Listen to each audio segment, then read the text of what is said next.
Ikot pa? Ikot pa. Yan.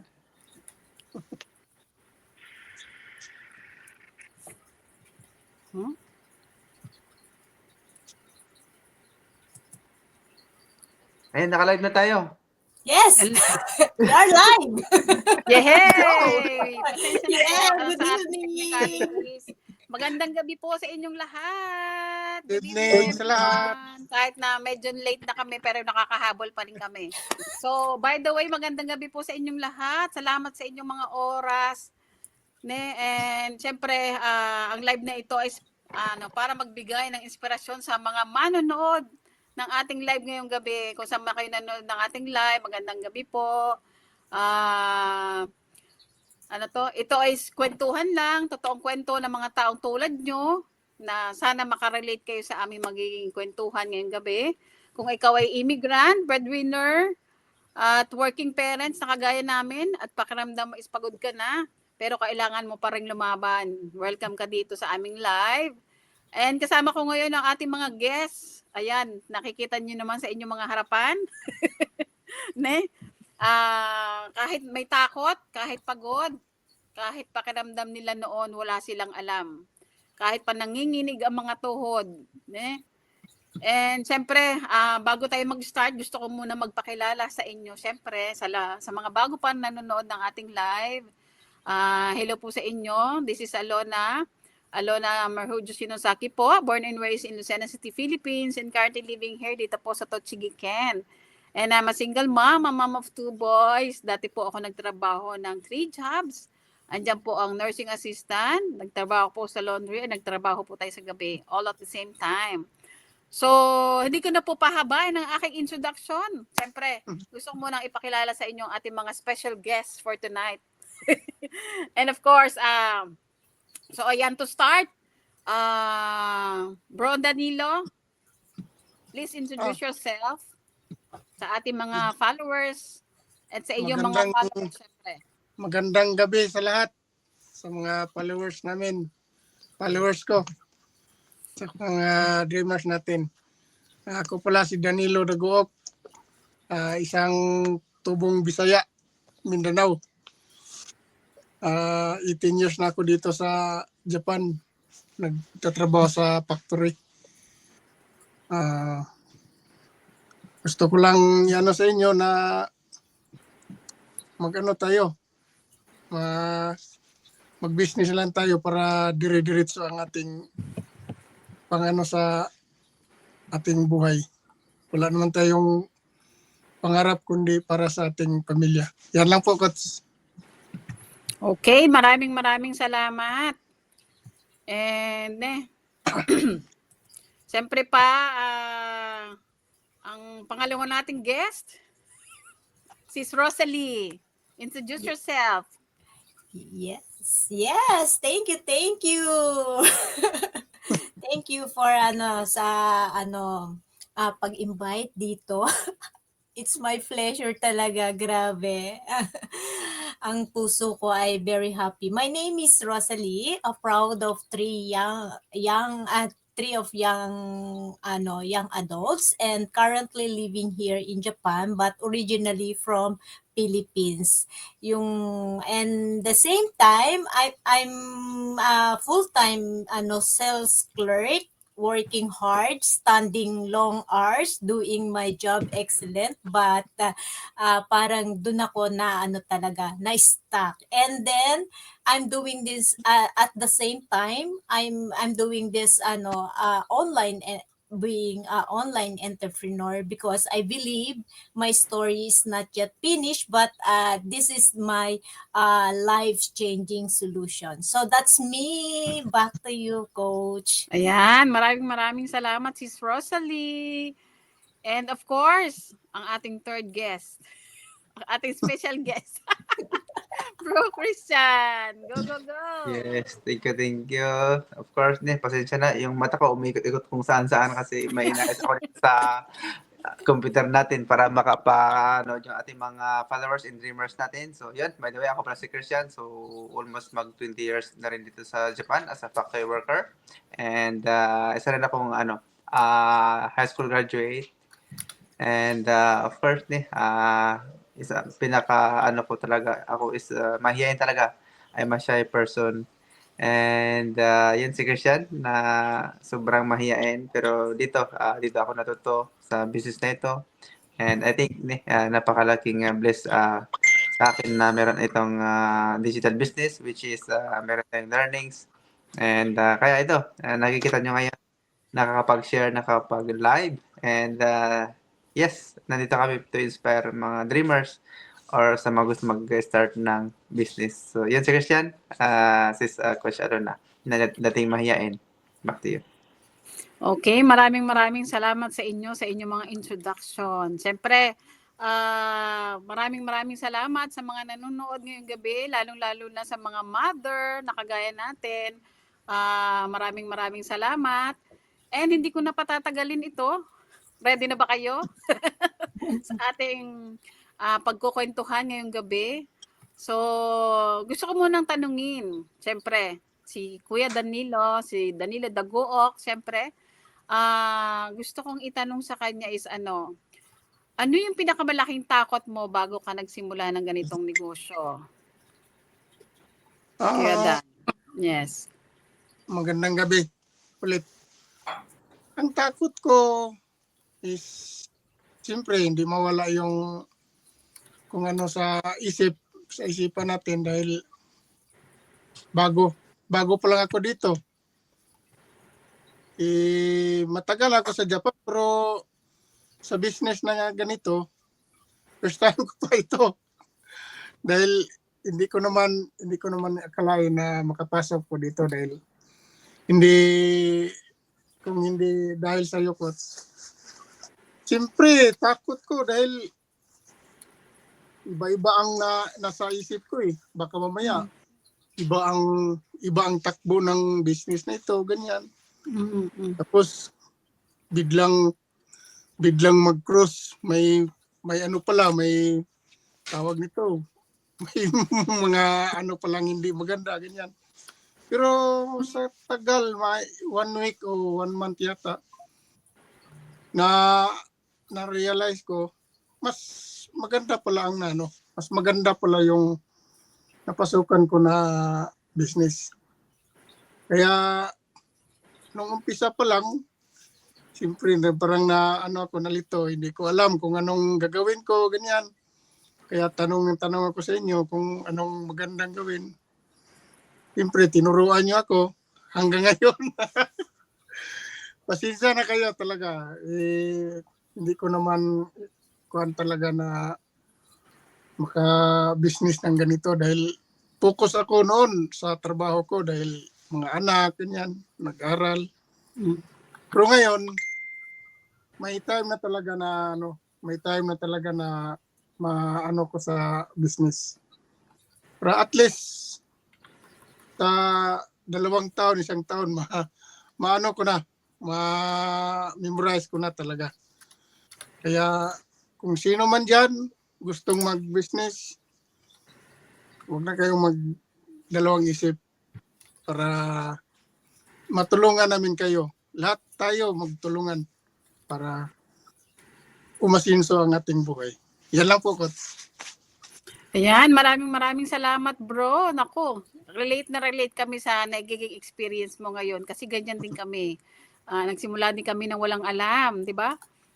Lahat kami is baka mas malala pa ako sa iyo dati. Talagang wala talaga akong alam. Hindi ako marunong magpipindot ng mga gadget, wala akong alam. Siyempre iba yung nature ng trabaho ko dati. Kagaya ng sinabi ko kanina, nag-work ako sa hospital, sa laundry, 'di ba? At saka sa gabi.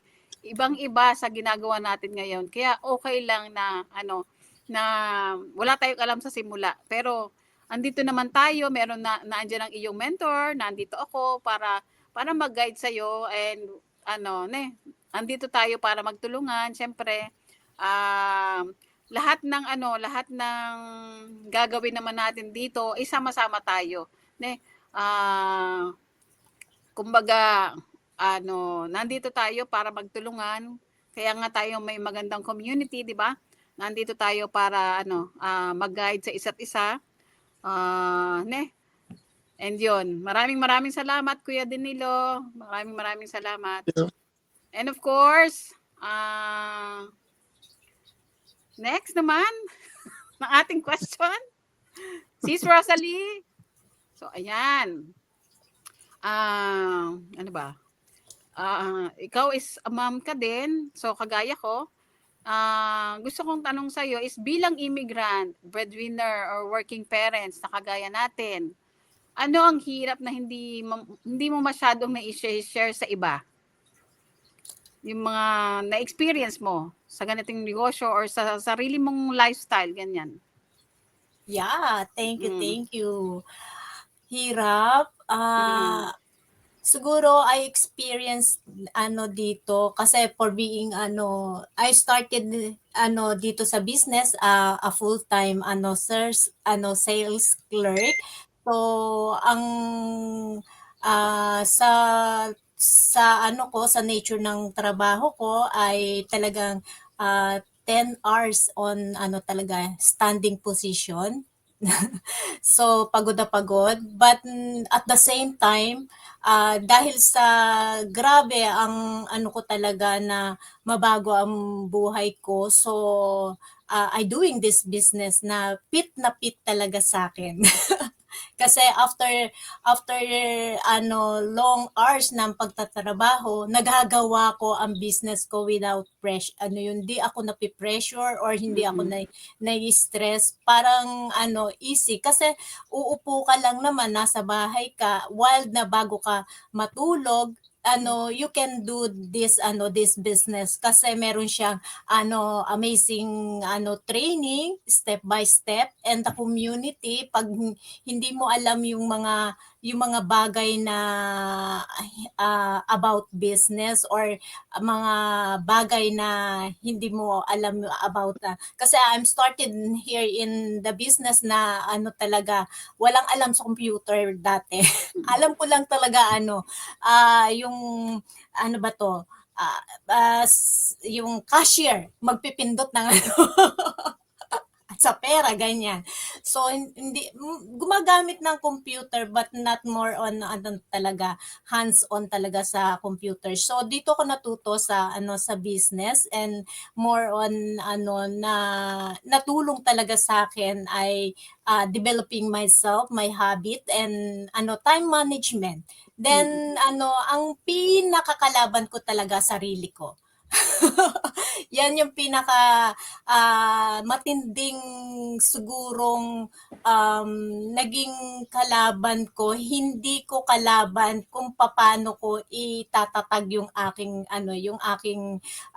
business, kasi sa amazing training talaga na andun na lahat tao na lang ang kulang ang kulang na lang how you can handle your yung sarili mo at paano mo i-apply ang business para sa iyo. I build the business, hindi business. Binild ko muna yung sarili ko, then step by step na pagka-build ko, then going to talaga sa structure ng business. So naging smooth siya, and hindi siya naging abala while I'm doing my business.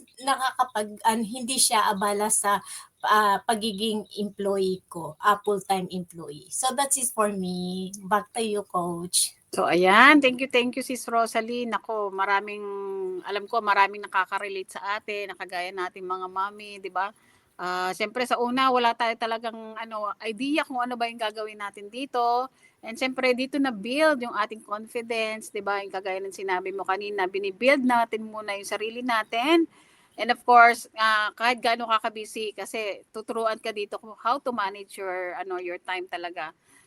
Yun ang nakaka-amaze talaga dito kahit wala tayong alam nung nag-start tayo sa ganitong negosyo, kumbaga araw-araw nadadagdagan yung ating learnings sa pamamagitan ng ating meeting, di ba? Lagi tayo nagkaka-meeting, local and global community, meron tayo. So nadadagdagan yung ating kaalaman kung paano natin i-handle ang ating mga sariling negosyo, siyempre. kung paano natin ito patakbuhin. Kasi siyempre wala tayong idea nung nagsimula tayo dito. So, dito lang talaga natin natutunan ang mga bagay-bagay, kung paano patakbuhin ang negosyo na ito. So, napaka-grateful natin kasi nandito tayo, And nagpapasalamat talaga. Ako rin, nagpapasalamat ako sa community natin na napakaganda. Siyempre, andyan ang Kizuna family and ating global community.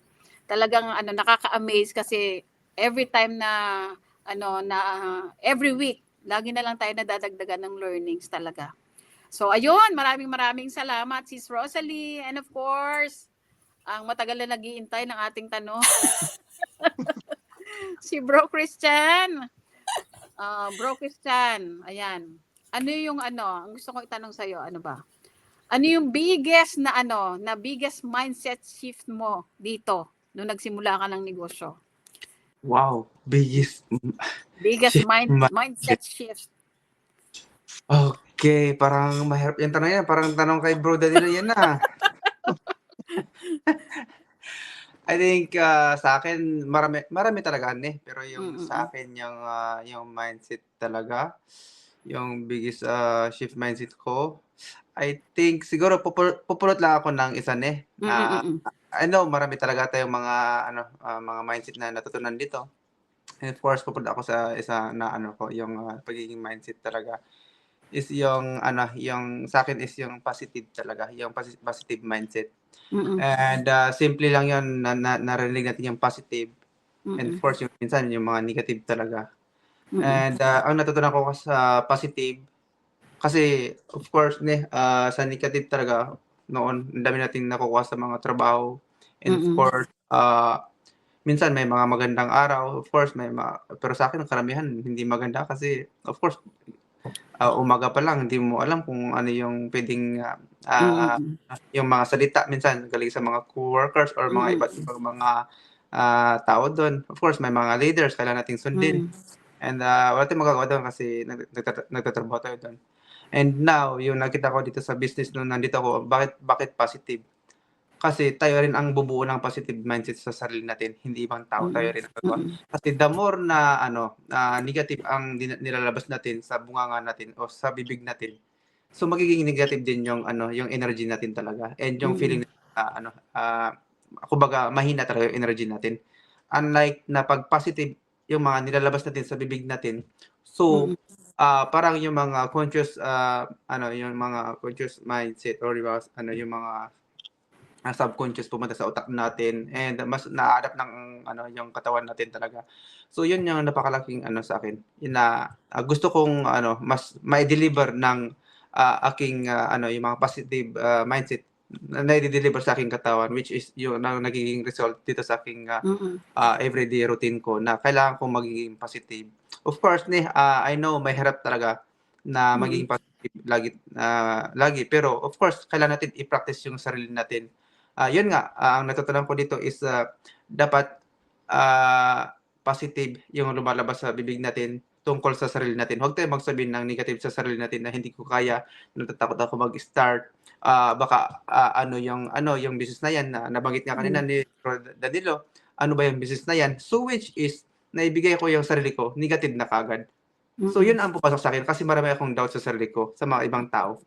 Kaya dapat magiging positive yung mindset natin, which is I think ito na yata yung business na kumbaga ibibigay sa akin ni Lord, which is hindi ko alam kung ano ba itong business na ito. Kaya yun nga, napasok yung business na ito. And napakalaking tulong nito na magiging maganda yung magiging may bibigay ng positive mindset. Kumbaga yung energy natin talaga, yun. I think yun ang natutunan ko dito. Magiging positive mindset. Kumbaga yung katawan din natin, kumbaga sumasabayaan. So yan na, gusto kong share. Short lang and of course, para sa akin yun. Thank you. Yan, thank you bro. Naku, lahat tayo is kailangan talaga ng positive na pag-iisip, no? Kasi diyan talaga minsan siyempre kapag nandito tayo sa social media, 'di ba? Minsan makakarinig tayo ng hindi maganda. Siyempre na-absorb natin lahat 'yan, Pero depende na sa atin talaga yan kung i-absorb natin yung mga negativity na nare-receive natin or natatanggap natin sa mga tao, Siyempre kumbaga, tayo na lang ang magsasala, 'di ba? Tayo na lang magsasala kung ano yung i-absorb natin. So, and of course, gusto ko munang bigyan ulit kayo ng isa pang question. Last question na to, ha? Madali lang, isang question lang sa inyong tatlo. So, para sa inyo, bakit mahalaga ang may support system sa journey natin na ito? Simulan natin kay Bro Danilo. Sa akin naman, maganda yung ganyan dahil unity ang dyan para magkayusa tayong lahat. Para siyempre hindi naman agad-agad na mag-show up tayo lahat Daan tayo sa magandang proseso.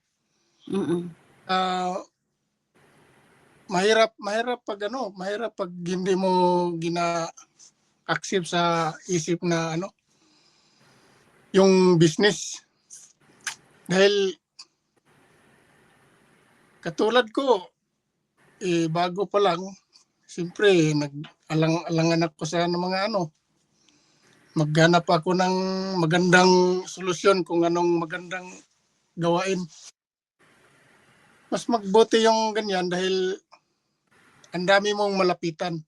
Humingi ng tulong kung sino, hindi ka iwanan sa iri.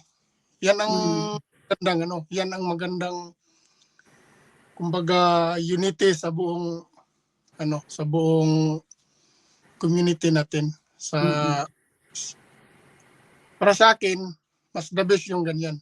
Para marami kang ma-observe na mga kung anong ibigay para sa sarili, ganyan. Kung may i-mention ng mga ganito, huwag mong gawin ganyan. Siyempre, hindi naman perfect lahat ng tao. Kaya, unity lang para sa akin. Yan, thank you bro. Bro Danilo, maganda yung sinabi mo dapat talaga may unity tayo. And siyempre lahat tayo nagsimula ng walang alam, di ba? Kaya mas kasi yung community natin kapag nagtutulungan tayo. Kasi siyempre, lahat tayo hindi ganito yung naging trabaho natin, bago lang sa paningin natin. Siyempre, hindi natin alam ang bawat gagawin dito. Kaya meron tayong community na mag-guide sa atin. Yun ang pinakamaganda dito talaga, And of course, syempre, Sis Rosalie, para sa iyo, bakit mahalaga ang support system sa journey natin? Yes, thank you. Bakit mahalaga? Sa akin, napakahalaga. Even the strong get tired, di ba? Sometimes, kahit na ikaw yung pinaka-strong woman, man, ay napapagod ka. So, yun yung nagpaparemind sa'yo na para hindi ka magkaroon ng doubt sa mga pangarap mo. Sometimes gusto natin sumuko, di ba? So, yung system ang magpaparemind sa'yo na kailangan mong lumaban. And the system gives you a lot of knowledge. Kasi yun yung nagbigay sa akin. Dati wala akong alam sa negosyo. So, the systems gives me a lot of na magkaroon ng knowledge and hindi lang sa knowledge about doing para maging successful yung business mo, but yung parang for being who you really are.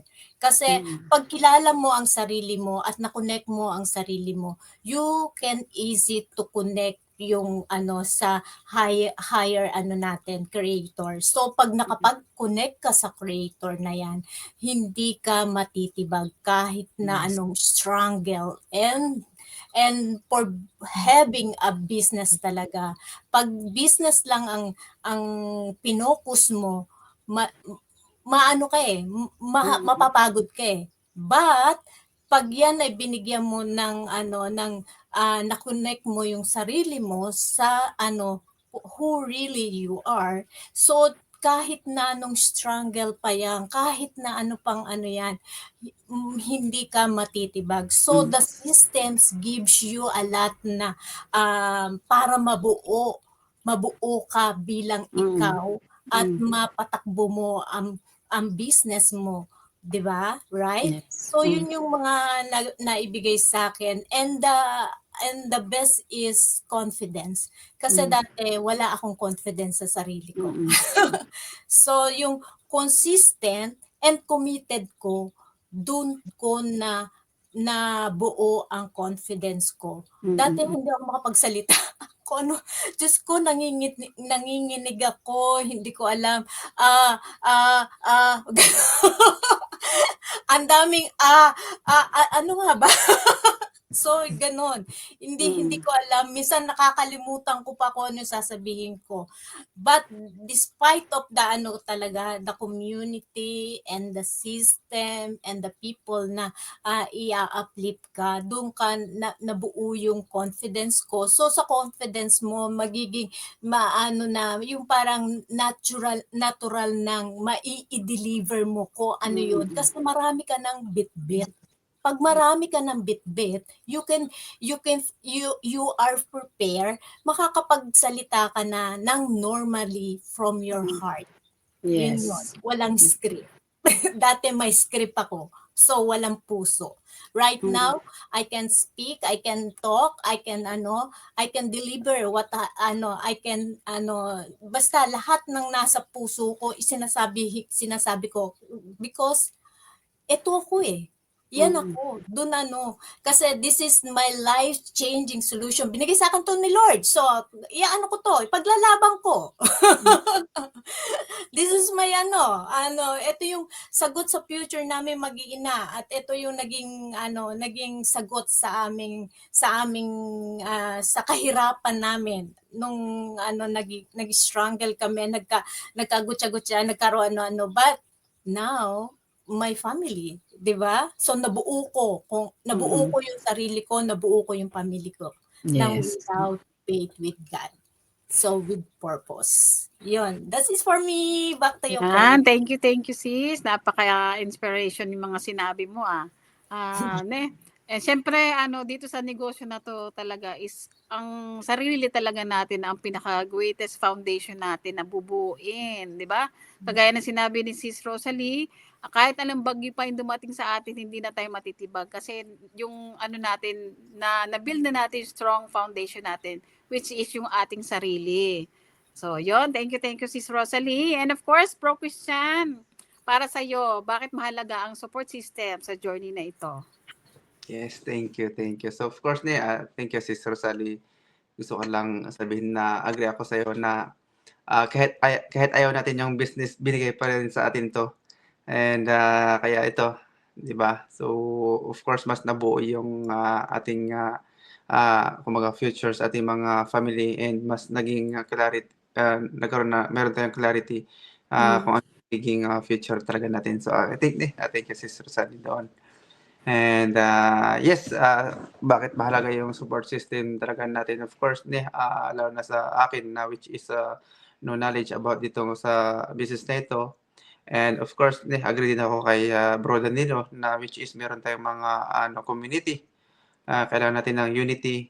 And kasi yun nga, pumasok tayo sa digital business with no knowledge, walang idea.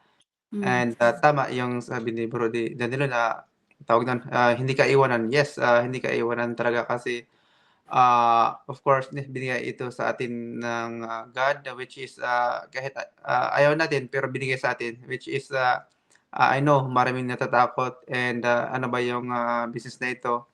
Kaya yun, mas naniwala ako sa system na system sa akin. Kumbaga ito yung system, kumbaga nag-connect kay God, which is na napakalaking tulong sa akin to, which is dadalhin ako sa ganitong community na dati hindi ko naman alam kung ano yung mga nandito sa loob ng business. Hindi ko alam kung sino si Sis Rosalie, sis Coach Alona and Bro Danilo. And ito yung napakagandang system which is dinadala tayo sa mga sa mga gustong mabago ang buhay. So yun, I think mahalaga yung support system kasi darating yung time na which is kailangan natin yung mga sandalan o kailangan natin ng sandalan o mga community which is pwede na tayo makapag-share about ating mga problem which is totoong kumbaga tao na which is makikinig sa iyo.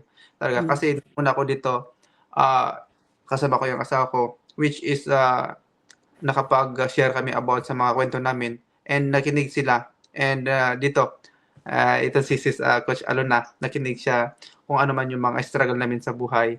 And yun, napakinggan niya and tinulungan kami para makabasok sa klaseng business na ito which is hindi namin alam. Ayan, napakalaking yung napakalaking grabe yung system nito, yung support system. Kaya hindi ka talaga iwanan kasi may mentor and coach which is meron tayong mga training, global community and of course local community. And I think marami pa. So any problem na pwede niyong i-share na pwede namin pakinggan and sa mga katulad ko rin na pagod na and sa mga naghahanap din ng yung mga time freedom which is kailangan natin i-work out. Hindi pwedeng pumasok tayo sa isang negosyo which is yun nga sabi natin may system na which is magtrabaho sa atin. Of course kailangan din yung presence ninyo para makapag-work yung business. Kaya yun, wala namang maging success na nag-scroll lang dyan tapos nakahiga which is kailangan natin talaga gumalaw talaga. And yun ang natutunan ko dito na minsan ano ba yung nagawa ko this night, today, this hour, wala, nakahiga. Kaya paano mag-work yung system natin? Ipatawan natin yung system sa sarili natin, hindi tayo nag-work. So kailangan din natin ng effort. Kaya hindi ito kumbaga easy business pero very worth it kasi meron tayong support system which is kailangan din namin ng presence ninyo para makapag work sa amin o hindi mag-work kumbaga makipag communicate. And of course, kailangan din natin ng accountability para makapag mas malaking tools para sa business natin, para sa magiging successful natin. And napakalaking tools na meron tayo dito. Ang dami nating tools dito, hindi lang isa. Ang dami nating tools para mabot natin yung goals natin o yung mga goals natin na matagal nang tulog na. So yan ang natutunan ko dito. Pwede nyo i-share yung mga problems niyo, struggles. And pag-usapan natin 'yan kung paano natin i-work out yung yung magiging pwedeng maitulong sa inyo. Kasi bago naman pumasok dito, kakausapin niyo naman yung aming coach, lalo na yung aming si Coach Alona, which is dadaan muna kayo sa amin, mga mentor, si Rosalie and Bro Danilo. So, yun, dumaan kayo sa amin and of course, para mas ma-explain pa yung support system namin, nandyan yung aming sis Coach Alona. So maraming mga coach na rin dito. Of course, nandito ngayon si sis Coach Alona which is siya yung mag-explain about sa mga ibang sistema pa o kailangan natin dito sa business. So yan, I think hindi ko alam kung ano pa. Gusto ko bang magsalita pero I think yun ang gusto kong i-share. Okay, thank you sis Coach Back. So ayan, maraming salamat bro. Talaga ganyan tayo pag on fire tayo lagi. Alam niyo yung na-absorb na natin lahat ang tungkol dito sa negosyo na ito. Talagang walang patid po yung pag nagsalita tayo dire-diretso talaga. And hindi ka talaga makaka-stop na pagsasalita kasi yung fire sa puso mo na andyan, alam ko. Syempre, gusto nating makatulong sa kapwa nating kababayan na pagod na sa katatrabaho, nafe-feel po namin kayong lahat. Diyos ko po, galing po kami dyan. Lalo na rin po ako. Nagtrabaho po ako before ng 3 jobs, 16 hours a day. Kaya nafe-feel ko po yung mga nararanasan yung challenges ngayon. Siyempre, lalo-lalo na sa mga nanonood sa atin. Kung saan man po kayo nanonood nitong ating live, maraming pong salamat siyempre sa inyong lahat. And of course, bago tayo mag-wrap up ngayong gabi, gusto ko munang i-acknowledge ang ating mga viewers. Bro Christian. Gomen eh. Ako pala, baga, So, ginamit kasi yung, malaki yung daliri natin. So, yan. I think, onegaishimasu. Parang hindi ko rin ma-scroll. okay. Basahin ko na lang, ne? Sige. Okay. Elio Jean Tojembara, magandang gabi sa iyo. Maraming salamat sa panonood. Shout out daw Uncle Danny. Ayan. Thank you sa panonood. Thank Sa you, Pilipinas Dan. ba to? And Sis Jonilyn Kasiplewada, ang wife ni Bro Christian. Magandang gabi sa iyo, sis. And Bro Ricky. Otsukare-sama, bro. Thank you very much for watching. And of course, is Annalie Balignot from Philippines. Thank you, Thank sis. you. Maayong bundag. Maayong gabi pala. Ayun. And of course, Coach Owen. Thank you very much Thank for you, watching. sis Frankie Owen. Makiel. Thank you very much sa inyong mga oras. And of course, sis Lynette. Congratulations sa iyong milestone. Congratulations. Siya nga pala sa ating mga kasamahan dito sa digital business. Gusto ko muna i-congratulate, syempre. Yung ating mga kasamahan dito, sis Lydia, sis Lynette, and sino pa? Sis Melba. Yan, thank you. Congratulations sa inyong lahat. Naku, over ako. 'Di ba? Talagang nakaka-inspire po araw-araw dito. Kung nakikita niyo lang kung ano nangyayari sa loob, naku. Mararamdaman niyo yung nararamdaman naming pag-iinit dito, 'di ba? So ayun, maraming pong salamat sa inyo, sa lahat ng nanonood ngayon. Kung pakiramdam niyo is kulang ka, huli ka, hindi po problema 'yan. Kung may takot ka, ibig sabihin may pangarap ka po. Hindi mo kailangan maging handa bago ka magsimula ng ganitong negosyo. Kailangan mo lang is bukas ka, matuto, be coachable, Kagaya namin nung nagsimula kami dito, kailangan lang po natin is makinig, sundin kung ano man yung nararapat nating gawin, and humanap ng tamang support po. And kung gusto niyo pong malaman kung paano na kami nagsimula ng ganitong negosyo, kahit dandahan, pwede kang mag-message sa amin kung sino po ang nakapanood ng ating live, sa mga followers ng ating mga guests, syempre, mga nanonood sa kanilang mga page, syempre pa, maraming pong salamat sa pagsama sa amin ngayong gabing ito. Thank you very much. And salamat sa inyong mga oras, syempre, sa aking mga guests for tonight. Thank you. maraming salamat. So hanggang dito na lang po. Maraming pong salamat. And God bless us all. Thank you very much. Bye-bye for now. Thank you. Thank you, Bro Christian, Sis Rosalie, and Bro Danilo. Thank you very much. Bye-bye. Thank you very much.